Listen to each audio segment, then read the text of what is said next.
A green tea omega faked being an alpha to get into the school. He preached about being independent while secretly enjoying the doting care of my boyfriend. Later, my boyfriend abandoned me during my rut to go protect that omega. You're in a rut, just bite anyone, it's not a big deal. Stop being so dramatic for an alpha. He's an omega, he needs to be taken care of. But what he didn't know was that the omega had swapped my medication, causing me to have a severe asthma attack during my rut that nearly killed me. When we met again 6 months later, he was on his knees, begging me to forgive him. A tall alpha professor held me in his arms, exposing his own neck for me to bite and mark as I pleased. He said dotingly, "My partner is in the middle of his rut, he doesn't have time for you. And don't you dare provoke him." I made him cry last night and I still haven't managed to make it up to him. The mechanical engineering program only accepts alpha students. The coursework is intense and the physical training is brutal. It's famous for being a hellish major. I hadn't been feeling well lately, so during the long-distance run, I decided to slack off, intentionally falling to the back of the pack. The milky scent of pheromones wafted through the air as Julian gradually caught up to me. His tracksuit was tied loosely around his waist, outlining his slender figure. He was already losing steam on just the 17th lap, his pearly teeth biting into his lower lip, his beautiful face completely pale. I casually sped up and passed him. I saw his body tremble violently, his eyes burning with fury as if I were his mortal enemy. I smirked. Why would an omega try to compete with an alpha in stamina? The next second, Julian suddenly clenched his fists and gave chase, running as if his life depended on it. In the end, he crossed the finish line at the same time as me. "Heh, I'm just as good as you." After letting out a fierce shout, Julian coughed up a few drops of blood. His body suddenly went limp and he collapsed backward like a weightless feather, falling helplessly into darkness. Just then, a powerful force shoved me aside from behind. My boyfriend, Jake, rushed forward and caught Julian steadily in his arms. When he looked up at me, his eyes were bloodshot. "Leo, you knew Julian was an O. Why are you competing with him? Couldn't you have just let him win?" Jake and I grew up together. Even though we both presented as alphas, we fell in love and started dating. Jake had a natural aversion to delicate omegas, until his roommate, Julian, showed up. Julian was fiercely competitive in everything and stood out among the freshmen. Later, a botched suppressant shot exposed his secret. He gritted his teeth and begged us, "Mechanical engineering is my lifelong dream. I have to study it. I don't want to be tied down by marriage and family my whole life like other omegas. I'm begging you." Of course, omegas could go to college, there were plenty of majors to choose from. But the engineering program genuinely didn't allow omegas. It was as strange as a girl insisting on using the men's restroom. This wasn't sexism, it was determined by biology. To my surprise, Jake bought it. He even said, "Julian isn't like those other omegas." From then on, Julian was a constant shadow at Jake's side. Jake's clothes started carrying the milky scent of Julian's pheromones, which drove me crazy. And whenever I'd get upset, Julian would lean on Jake's shoulder like a good buddy and joke, "Why is your boyfriend so sensitive and suspicious? Like an omega. A bro like me would never date you. I'm independent and just want to focus on my career. Okay?" Jake would laugh. It was like he was a different person, completely trusting and accepting of Julian. Julian was always trying to prove himself, often getting himself banged up in the process, intentionally or not showing his vulnerable side to Jake. At those moments, Jake would instinctively feel sorry for him, admire him, and take care of him, just like now. Jake looked at me as if I were some vicious, scheming monster. After venting his anger, he swept Julian into his arms and ran straight for the nurse's office, not even sparing me a second glance. Our relationship suddenly felt like a complete joke. "Leo, you don't look so good. You okay?" My ragged breathing caught the class rep's attention. He walked over and patted my shoulder. I reacted like I'd been electrocuted, grabbing his arm and flipping him over my shoulder in one smooth motion. "Whoa, dude, so aggressive. You must be in your rut. Go home and rest before you hurt someone." Alphas in their rut are extremely hostile to same-sex contact. They become angry, irritable, and want to mark everything as their own. Every rut I spent with Jake was torture for both of us. He rarely let me bite him after all. Being marked by another alpha feels disgusting. Sometimes I'd sneak a bite, and he'd get furious and we'd fight until we both collapsed from exhaustion. The rut would just sort of end in a blur. I think Jake took Julian to the nurse's office. He said he can't get away. You'll be okay on your own, right? The class rep kindly escorted me to my dorm room. He knew Jake and I were a couple and even called him for me. I waved the class rep away. My chest still felt tight, and my throat was starting to itch. I realized my old asthma might be acting up. I fumbled in my drawer, found a pill, and tossed it into my mouth before turning to throw away all the things Jake had given me. I didn't have the patience for a dramatic breakup. If I'm not happy, I end things. It saves everyone time. Suddenly, a suffocating feeling washed over me like a tidal wave. I crashed to the tile floor, clutching my throat and gasping for air as my body began to convulse uncontrollably. How could this be? I just took my medicine. Was there something wrong with the pill? I couldn't even scream. As my consciousness started to fade, I blindly unlocked my phone and dialed for help. Help. Whoever I called, just save me.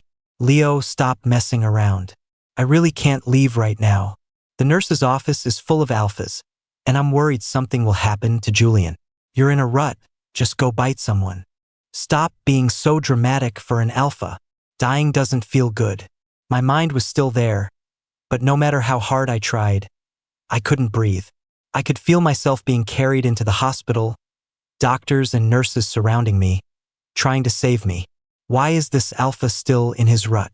Doesn't he have a partner? The emergency room was filled with my leaking pheromones, rampaging so intensely that even the alpha doctor's hands were trembling slightly. He switched me to the highest dose of suppressants. The moment the cold needle pierced my arm, a warm presence enveloped me. Wait a moment. I'll calm him down. Maybe the asthma medication was finally kicking in. Fresh air slowly began to fill my lungs. This tall, unfamiliar man picked me up, unbuttoned his shirt with one hand, and carefully released some of his pheromones. He was also an alpha, but I didn't hesitate. I bit down hard on his neck, instinctively wanting to mark him to make him mine. As my teeth broke his skin, the sharp, kerosene-like scent of his pheromones shot through my mind, exploding in my bloodstream. Yet it somehow soothed my racing heart. The second before I lost consciousness, I heard the man murmur in a husky voice, "The little guy's got some bite." I fell into a deep sleep in his arms, feeling an inexplicable sense of security. When I woke up again, the hospital room was quiet. My Omega father was outside talking to the doctor. Click.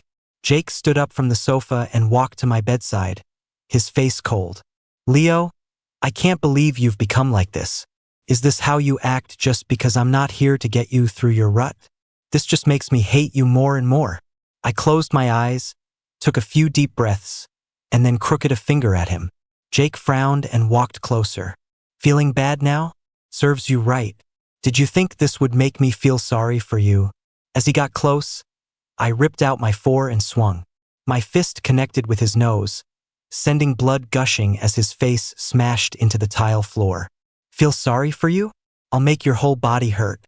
From now on, I'm beating you up every time I see you." Jake and I had a huge fight, leading to an unprecedented Cold War between us. Lab tests confirmed that my medication had indeed been swapped. It was a 4-person dorm room, but one bed was empty. That left just 2 other people, Jake and Julian. It was obvious who did it, but without security cameras, Julian would never admit it. "Baseless accusations will only make me look down on you. The innocent have nothing to fear. Don't drag me into your lover's quarrel." Julian lifted his chin and shot me a cold glare, his back perfectly straight as he grabbed his bag and left for class. Behind him, a look of horror crossed Jake's face. "Leo, your medicine? You had an attack that day because your pills were swapped? That's attempted murder." Jake's voice trembled. He rushed forward to grab my hand, but I punched him square in the nose again. The loud crack made Julian freeze in his tracks. I smiled faintly and zipped up Julian's backpack for him. I haven't even said anything. Feeling guilty? I just wanted to tell you, if something had happened to me that day, the perpetrator would be charged with murder. Since I'm fine, it's attempted murder. Both land you in jail. I'll see this through to the end. The color drained from Julian's face. He tried to act calm and warned me, don't be so hostile and target me just because I'm an Omega. I just want to study in peace. I'm not trying to steal anything from you. This is a university. Anyone could have gotten into our room. Julian confidently assumed Jake would back him up. His eyes shimmered with a desperate, fragile light as he swayed and leaned toward Jake. But he didn't know. To accommodate him, an Omega, Jake had already replaced our door and window locks with the latest models. He never allowed anyone else to set foot in our room. Any business was handled outside the door. This time, the way Jake looked at Julian was different. Throughout the entire lecture, Jake didn't say a single word to Julian. Of course, I didn't say anything to him either. Our regular professor was out, and the substitute was a very young male professor named Alex Shaw, who taught third-year courses. Black jeans hugged his long legs, and he wore a crisply ironed gray shirt. A corner of a suppressant patch was visible at his collar. Broad shoulders, a narrow waist, sharp brows, and piercing eyes. His features were cold and handsome. If this were any other major full of Omegas, he would have been the campus heartthrob, winning countless hearts. But in the eyes of alphas, he just looked like a highly aggressive and formidable peer. Jake messaged me throughout the class. When I didn't reply to a single one, he cornered me by the professor's desk after class ended. He was still scared, apologizing profusely. Then, with red-rimmed eyes, he asked cautiously, I'll definitely investigate and deal with Julian. I had no idea you were going through something like that. Can you give me a chance to make it up to you? Didn't I say I'd beat you up every time I see you? Just because he was willing to admit his mistake. Did that mean I had to forgive him? I dropped my bag, rolled my shoulders, and was about to swing when a large hand suddenly grabbed me from behind. Leo, fighting in the classroom isn't a good look. Come to my office for a chat. Professor Shaw stood on the platform, looking down at me. His tall figure completely overshadowed me, creating an indescribable sense of pressure. Before I could speak, Jake lost his temper, coldly demanding, I have something to discuss with Leo. What gives you the right to call a student away alone, Professor Shaw? Are you two that close? You're just a substitute teacher. Professor Shaw clicked his tongue in annoyance, glanced down at me, and then ripped the suppressant patch off his neck with one hand. The sharp scent of kerosene slowly drifted out, mingled with a subtle hint of ebony, clean, with a touch of bitterness. Stunned both me and Jake for a moment. That was my pheromone scent. Are Leo and I close? I'd say so. He bit me, marked me as his property. Would you call that close? So, he was the one I bit at the hospital. An alpha cannot be marked by another alpha. Being injected with another alpha's pheromones is a painful and humiliating experience, and it takes days for the scent to fade. Jake hated having my scent on him. He'd throw a fit every time, even starting fights with me. Even though we were supposed to be the closest of lovers, his fastidiousness and pride wouldn't allow it. But now, Jake's eyes turned red with hatred in an instant. He gripped my arm tightly and demanded, Why does he have your pheromones? I'm your boyfriend, ex-boyfriend. You want another beating? I said coldly, the tart scent of wine beginning to fill the air. Jake frantically released his pheromones, his emotional breakdown mixed with towering rage, trying to intimidate everyone. The classroom quickly emptied. Even I felt sick from the smell. Professor Shaw just smirked and closed his textbook. The next second, a much more potent kerosene scent exploded in the air, fiercely consuming the wine smell. It was overpowering, bringing with it a nearly suffocating sense of fear. Professor Shaw was an S-class alpha. Jake was so overwhelmed that his face turned deathly pale. His body trembled uncontrollably, and he couldn't form a complete sentence. I also broke out in a cold sweat, my limbs going weak. Just then, a strong arm wrapped around my waist, pulling me into an embrace. Student Jake, you seem to only smell of milk. What's your connection to Leo? I'm the one he marked. I'm his now. Step aside. The fear from his pheromonal pressure kept me from moving. A few broken whimpers escaped my throat, earning a low chuckle from Professor Shaw. I'm 6 feet tall, but Professor Shaw easily lifted me with one arm, grabbed his textbook with the other, and calmly walked out of the classroom. As the kerosene scent dissipated, Jake collapsed to his knees, his entire back soaked in sweat.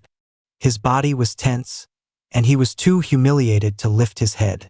His chest heaved with each breath, as if about to unleash an endless torrent of rage. After some time, a soft, cold hand tugged at his sleeve. Jake, help me, I feel awful." Turned out Julian had been hiding in the classroom, watching the whole time. The successive waves of alpha pheromones had sent him straight into heat. A gleam of light sparked in Jake's dark, gloomy eyes as they slowly fell upon the flushed face of Julian. Professor Shaw took me to his private office and set me down on his large desk. Once my head cleared, I immediately jumped off the desk and apologized, even tearing a blank check from a checkbook and telling him to fill in the numbers. Professor Shaw unbuttoned his cuffs and glanced at me nonchalantly. "You think I charge by the hour?" My scalp tingled. I didn't know how to explain. Suddenly, Professor Shaw leaned in, trapping me against the wall with his arms. "Listen, you bit someone, so you have to take responsibility.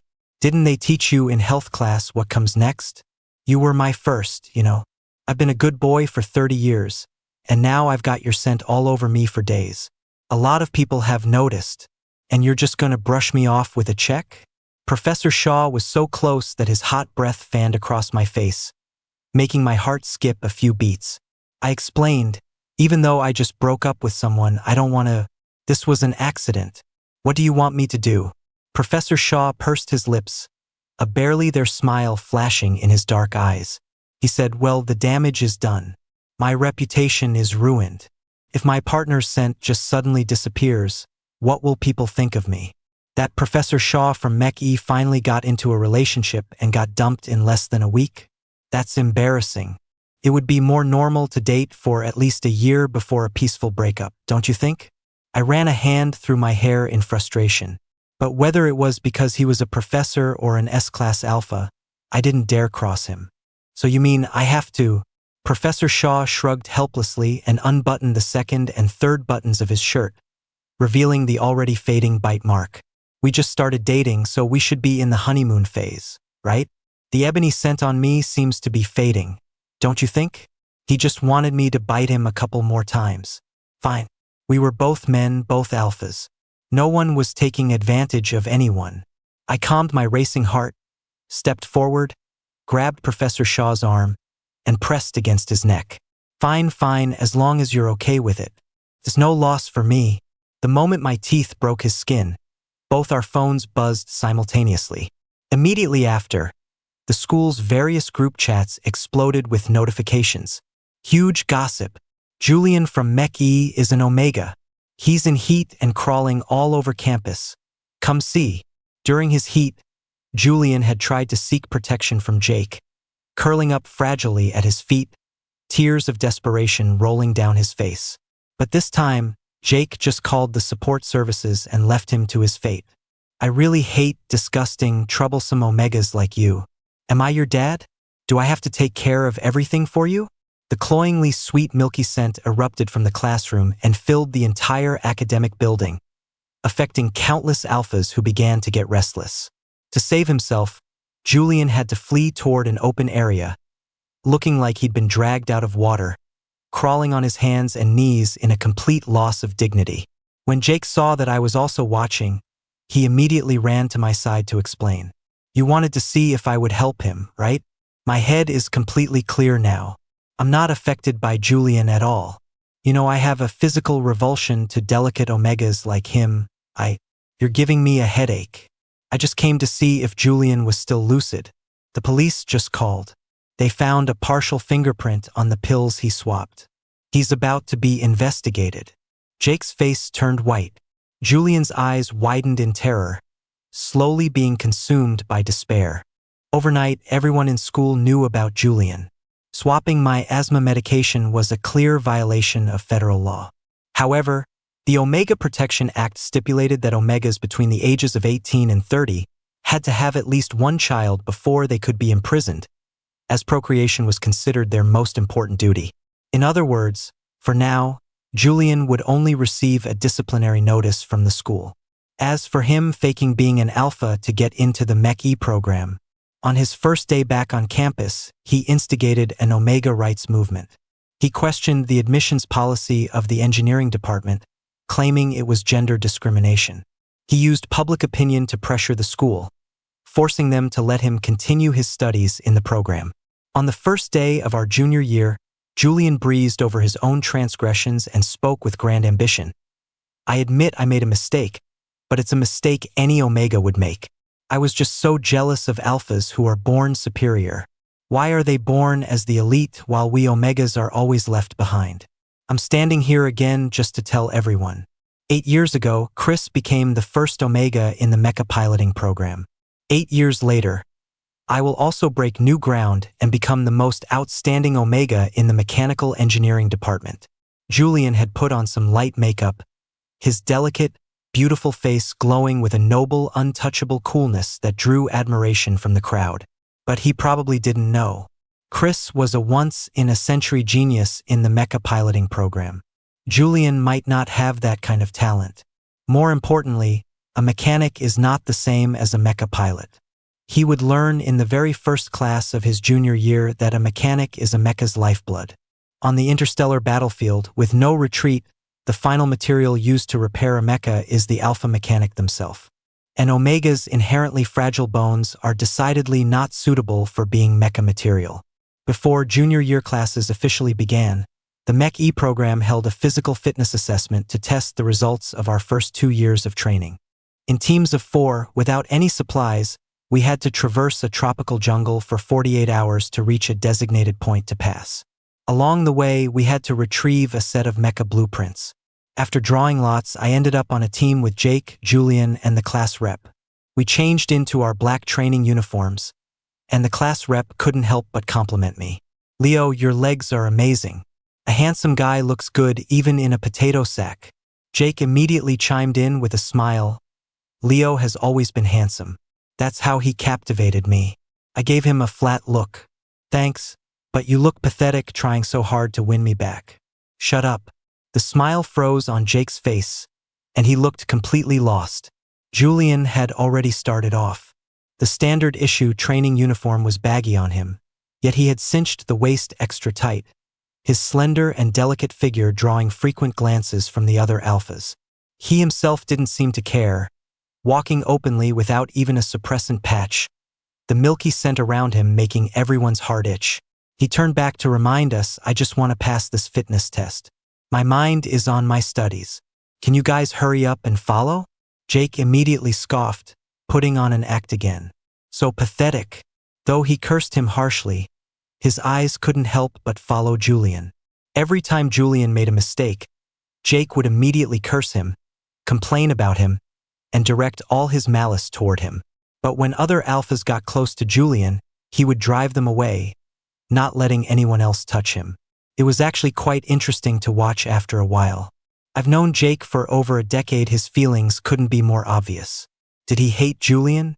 It looked to me like he was slowly being drawn back in by this version of Julian, his heart wavering back and forth. It was truly nauseating. After more than 20 hours, we had to cross a swamp. We could use vines to swing to the other side, but a vine needed the weight of 2 people to be held down. Jake and the class rep went first to scout the situation. Once they confirmed it was safe, I would go with Julian. About 15 minutes later, Jake's team gave the signal. Julian gripped the vine and asked if I was ready to go. A cold smile touched my lips as I reached out and grabbed him by the back of his collar. "You forgot, didn't you? We still have a score to settle." This was the first and only chance I'd had to be alone with Julian since I reported him to the police. I slowly pulled out a bottle of the fake pills, the same kind he had swapped. The color drained from Julian's face instantly, but he couldn't escape. I quickly wrapped the vine around him, pried his mouth open, and poured the entire bottle of fake pills in, letting him have his fill. He twisted concepts, stirred up conflict, and exploited legal loopholes. so I would punish him my way. Julian broke down in tears, gagging and struggling as I grabbed the vine and swung us toward the opposite bank, the wind drowning out all his cries for help. After we landed, Julian threw up until he was dizzy, his body curled into a tight ball, unable to even speak a complete sentence. I said calmly, he must be terrified. We don't have much time. Let's go. Jake immediately grabbed the class rep and caught up to me. Heh, that disgusting Omega is playing the victim to get sympathy again. So pathetic. Julian cried hysterically for a long time, only wiping his tears and catching up half an hour later, his gaze dark and unsettling. We reached the marked location but couldn't find the mecha blueprints. The rain was getting heavier, and with night approaching, we needed to find something for warmth, but we were way behind schedule without the blueprints. Julian immediately grabbed my arm. Leo and I will keep looking for the blueprints. Let's split up. I didn't know what new trick he was pulling, but we were running out of time and really did need to divide the work. I shook him off and went into the jungle alone. A few minutes later, Julian fell into a trap and cried out for me. I think my leg is broken. Leo, are you there? Please, help me. Like I would ever help him. I even quickened my pace to get away from him. But who would have thought? Julian started crying out. Leo, I know you can hear me calling for help. Are you going to bring your personal grudges to the interstellar battlefield in the future too? Are you going to abandon your teammates, your comrades? I really look down on you. I stopped in my tracks. Just then, a strong milky scent exploded in the air. Julian had cut his own arm to release his pheromones. Under the impact of the Omega pheromones, my mind instinctively went blank for a few seconds. Julian took the opportunity to latch onto me, grabbing my neck as we plunged straight down into a bottomless dark pit. Honestly, I hate you so much. You're an alpha, but you're so beautiful. Your family is rich, and Jake is hopelessly devoted to you.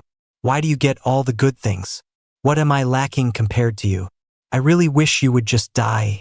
Julian used me as a cushion as we hit the bottom of the pit. I was unconscious for a full half hour. When I came to, Jake and the class rep had both jumped down. Julian was kneeling behind me, sobbing hysterically. I saw Leo fall, but I couldn't save him on my own. I had to cut my arm and use my pheromones to call for you. Thank God you made it. Shut up. Your disgusting smell is everywhere. If anything happens to Leo, I'll kill you. Jake was cursing beside me, yet he tore off half his sleeve to bandage Julian's arm, not even glancing at me. The class rep carefully asked if I could move and what had happened. Julian watched me warily, ready to strike back at any moment. His scheming expression was laughable.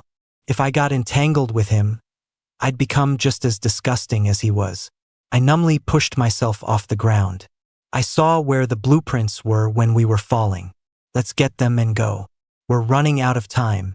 Julian wiped the tears from his cheeks, a triumphant smile touching his lips.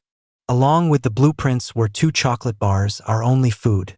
Jake immediately snatched them and held them out to me, while still lecturing Julian, you don't get any of this, you hear me? You've done nothing but drag us down the whole way. Omegas are such a hassle. The pain in my body was screaming. I had no patience for Jake and turned to continue toward the finish line. After midnight, the rain became a downpour. We could see nothing but the faint glow of our flashlights. The class rep suggested we rest where we were. He quickly set up a temporary shelter, and the 4 of us huddled inside. Jake started complaining again. So annoying. I hate being this close to an Omega. Can you move farther away? Probably because the wound on my back was getting infected, I soon passed out again. I was only woken up 4 hours later by the class rep. Leo, I think you have a fever. Can you hold on? You haven't eaten in over a day. I'll get a piece of chocolate from Jake for you. Took me a long moment to get up from the ground. I was about to refuse when Jake and Julian pushed through the bushes and returned. Jake still looked annoyed, but Julian's cheeks were flushed, his head bowed shyly. There were tiny chocolate crumbs on the corner of his pink lips. It was obvious what they had been doing while they were alone. Leo, you look terrible. Let me help you walk, Julian offered with false concern, a hint of a victor's pride in his eyes. It was as if he were showing off to me, flaunting how Jake favored him, giving him all the chocolate, and taking care of him with a tough love attitude. I told the class rep to hurry up, not bothering to deal with Julian. After about another 4 or 5 hours of walking, I accidentally tripped on a rock.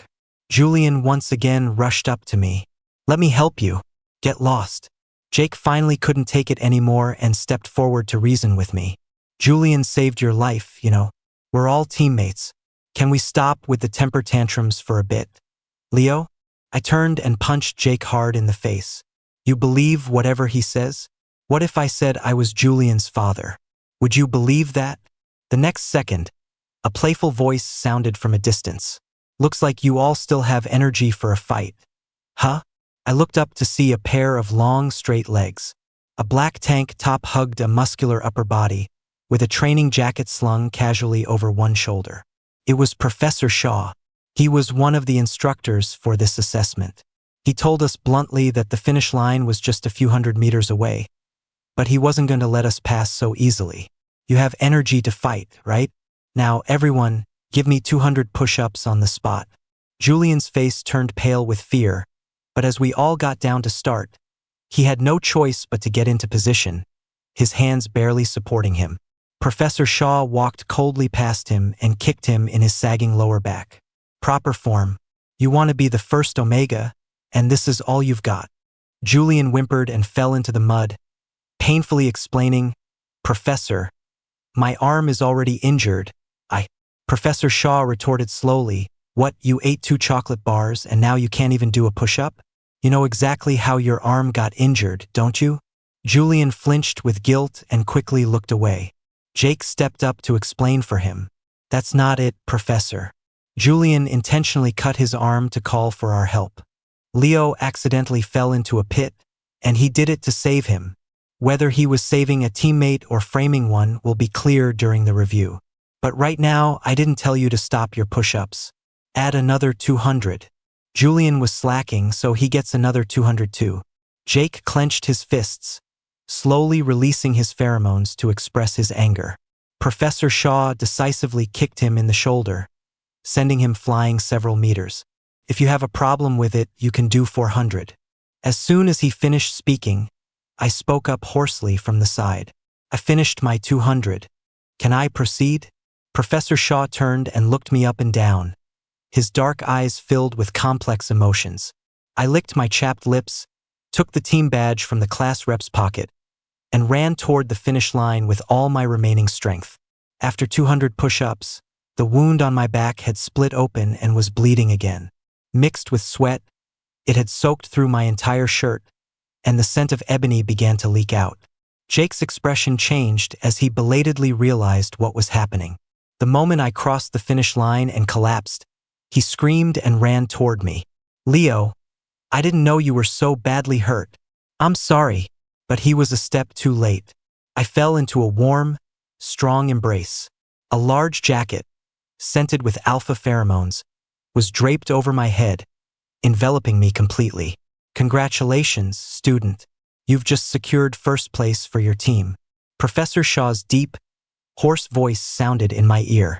He used the hug to roughly rub against the back of my neck. "Also, let me express my dissatisfaction. You reek of that Omega. If I smell it on you again, I'll punish you until your legs give out." The domineering S-class pheromones completely enveloped me, yet they made me feel incredibly secure. So, I let myself lean wantonly into Professor Shaw's embrace, riding out the dizzy spell from my low blood sugar. Jake stood a few steps away, watching us quietly, his eyes red. From Shaw's words, he had already understood what happened. He desperately wanted to explain, but it felt like a heavy stone was crushing his chest, making it painful to breathe. After 5 minutes, I regained some strength and gently pushed Professor Shaw away. Julian had reached the finish line by then, a beautiful smile on his face. "Are we in first place?" "Hee. I knew it. With our skills, we were bound to." He was cut off mid-sentence as I grabbed him by the collar and lifted him up, choking him until his face turned red and he struggled desperately. I slapped him to make him behave. Then I dragged him all the way to the edge of a slope and, ignoring his pleas and screams, kicked him down hard. Me tolerating you doesn't mean I'm afraid of you. It's because I had to finish the assessment, and you weren't worth my time. You accused me of abandoning a teammate, but how did you treat me? You tricked me into a trap because you wanted me dead. On the battlefield, I would never abandon a comrade. But I am ashamed to have a teammate like you. Whoever gets teamed up with you must have the worst luck imaginable. I broke 3 of Julian's ribs and knocked the implant in his nose out of place. He had to recover for a month before returning to class. Of course, I wasn't much better off. My wound got infected and I was on an 4 drip for a whole week, my back a bloody mess. Professor Shaw didn't hold anyone responsible, tacitly allowing us to settle all our grievances privately. From then on, Julian would take a detour whenever he saw me. Our team won first place in the assessment, earning us a chance to do a study tour at the front lines before our senior year graduation. Before that, we still had 2 years of specialized courses to complete. The news of my relationship with Professor Shaw also spread. To protect his pride, I diligently bit him once a week, fulfilling my end of the bargain. It seemed obvious to everyone that he was thoroughly enjoying this relationship. He would proudly wear my pheromones to declare his ownership, and when the whole class was teasing us, he would calmly call on me. For the next question, let's have my little boyfriend answer. No matter how busy he was with work, he would stay with me through my entire rut, never leaving my side. Bite a little gentler, my little monster. I have a class this afternoon. I had never been so doted on during a rut before. I became even more audacious, taking over his office, wearing his suit jacket, and sitting on his lap, biting him wantonly. The feeling of marking an S-class alpha was simply incredible. Just after midnight, the room was filled with a suffocatingly thick pheromone scent. At some point, Jake appeared at the office door, holding a melted ice cream cake and my 22nd birthday present.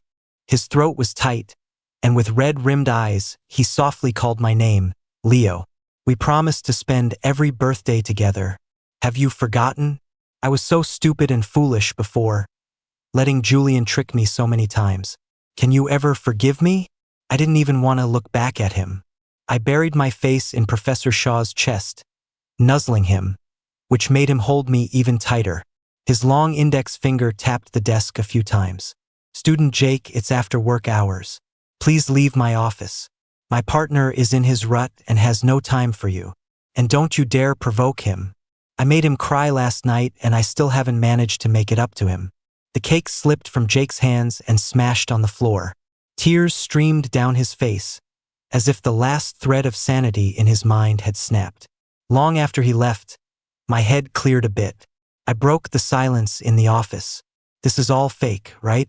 Should we clear things up now? Professor Shaw rested his chin on the top of my head and chuckled, his voice lazy and husky. Then let's clear things up. There are no such things as coincidences in this world. Everything was deliberately planned by me. I love the flowers of spring, the trees of summer, the sunsets of autumn, the winter sun, and you every single day. You don't have to give me an answer right away. I'll wait patiently for it. Before our senior year graduation, our 4-person team was scheduled for a study tour at the front lines. With the Federation constantly at war in recent years, getting to touch the latest active duty mechs at the front was every engineering student's dream.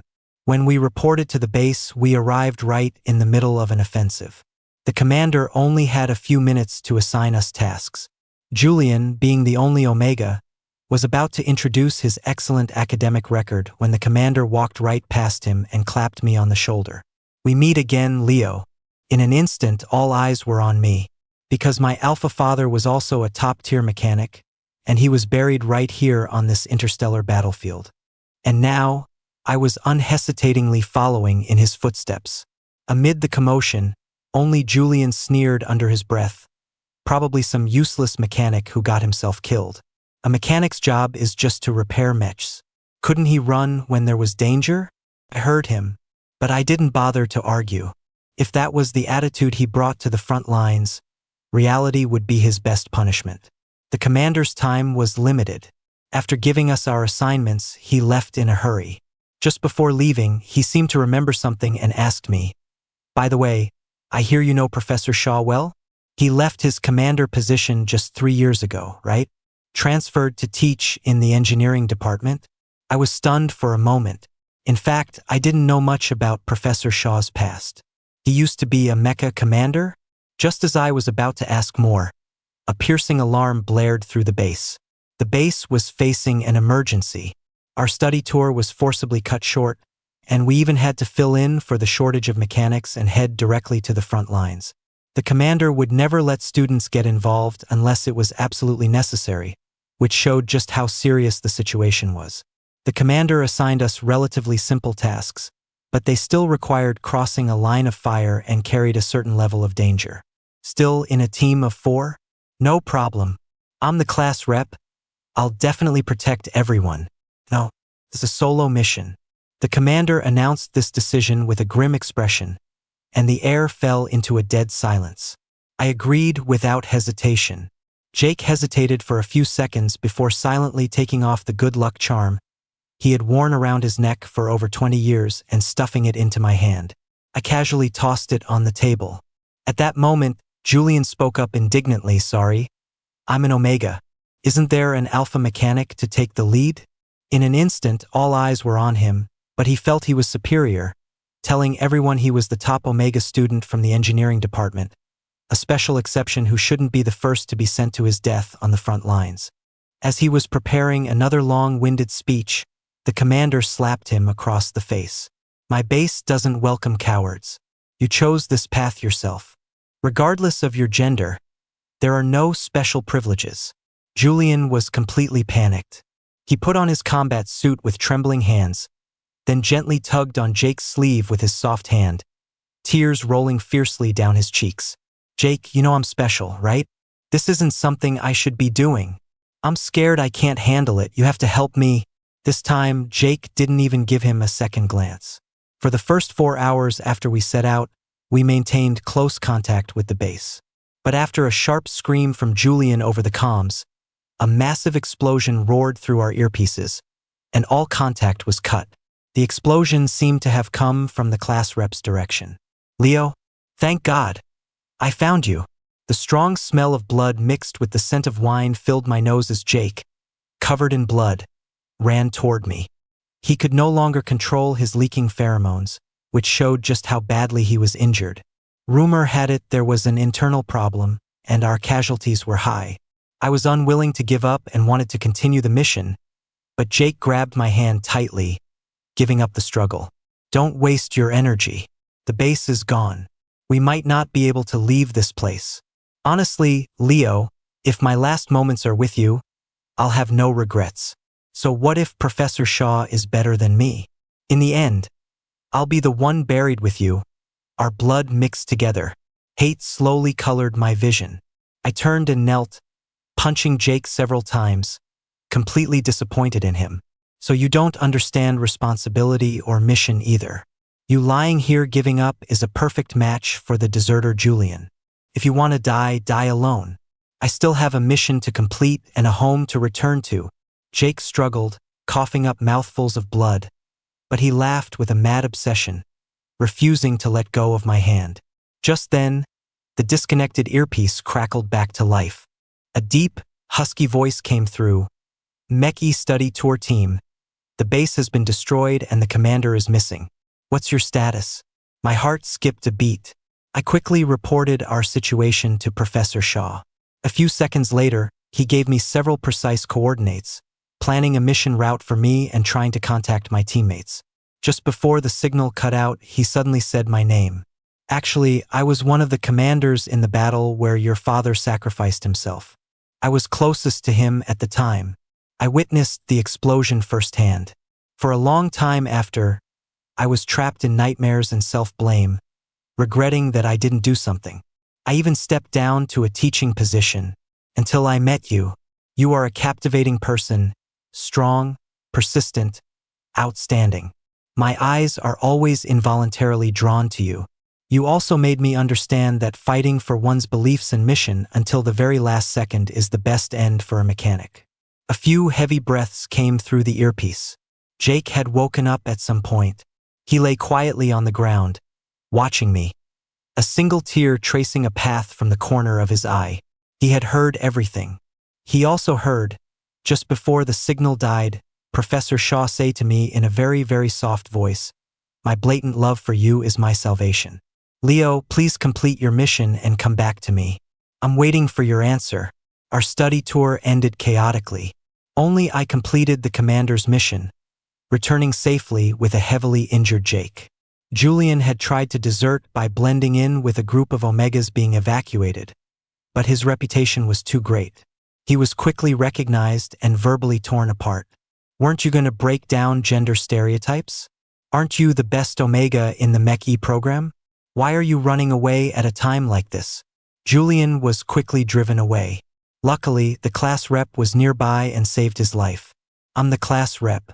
I said I would always protect everyone. Stick with me." Julian begged the class rep to help him complete his mission.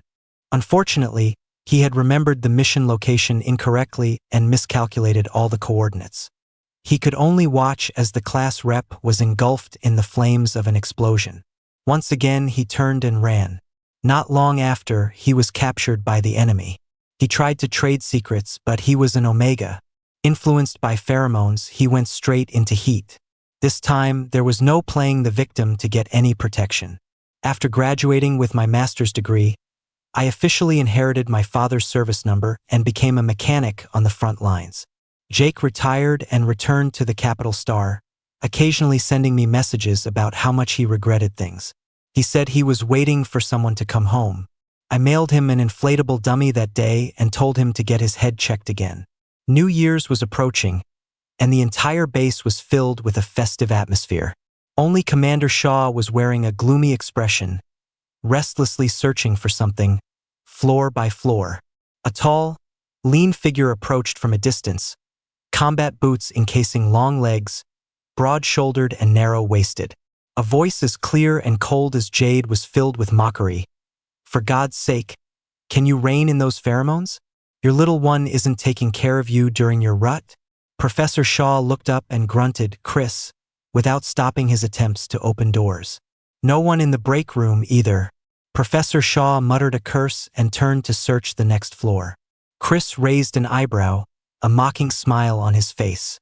"Look at you, all hungry and unsatisfied. TSK, TSK. But soon, a tall man wrapped him in an embrace from behind, greedily burying his face in the crook of his neck. "Big brother, I'm not satisfied either. What should I do?" Sob. Professor Shaw finally found me in the maintenance bay. I was bent over, tightening the last screw, about to wipe the grease from my face when my body suddenly went light. I was lifted up, hot breath close behind me, as Professor Shaw slowly extended his tongue and licked my cheek. My face instantly flushed crimson, but he was completely shameless. "Happy New Year. I'm here to collect my New Year's gift." "What? Hey, don't bite. I still have work to." The rest of my words were swallowed by a fiery and intense kiss, our two hearts pressing tightly together, beating in perfect sync. After who knows how long, a news alert popped up on both our phones simultaneously. Julian exchanged and returned to the country. This meant he would finally face trial, paying the price for all his mistakes. Attempted murder, treason, framing others, and in the 4 years he was a captive, he had already given birth to 4 children. No Omega Protection Act could shield him now. This was the karma he deserved. As I read the last line, a piercing alarm blared through the base. Professor Shaw's already dark expression grew even fouler, his pheromones becoming suffocatingly strong. I smiled and booped his nose, then turned to run for assembly. When the sun rises, we devote ourselves to our work. When the sun sets, we embrace our loved ones. Unfortunately, Commander Shaw's New Year's gift will have to be collected another day. You'll just have to bear with it.